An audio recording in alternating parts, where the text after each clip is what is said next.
Hey Challenge Team, today we're going to continue on with our series of videos about things that I have found confusing or challenging about doing the various Beachbody programs over the years. A lot of you will be doing these exercises for the first time or the first time in a long time, and one of the main things we need to do is make sure the form of the exercises is correct, particularly when you're doing higher intensity exercises, jumps, exercises under weight. You want to make sure your form's correct because that'll prevent injury. Today we're going to focus on push-ups.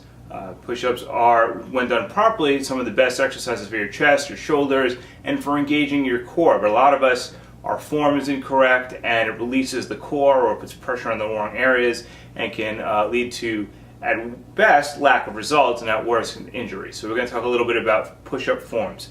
In subsequent videos we're going to talk about how to do squats properly, both with and without weights.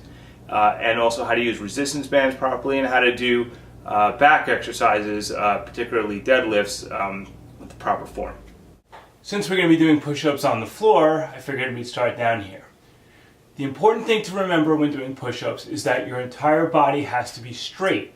If your back is sagging or your backside is up in the air, you've taken a lot of the work off the core and lost a lot of the benefit, plus you've put a lot of strain on your shoulders, which can lead to injury. So let me start with the proper technique, and then I'll show you some of the sort of wrong techniques, and you can make sure you're doing it properly. The proper technique is generally to have your hands under your shoulders, or maybe just a little bit wider.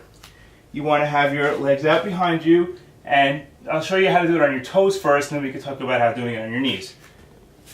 And you want to have your back flat, okay?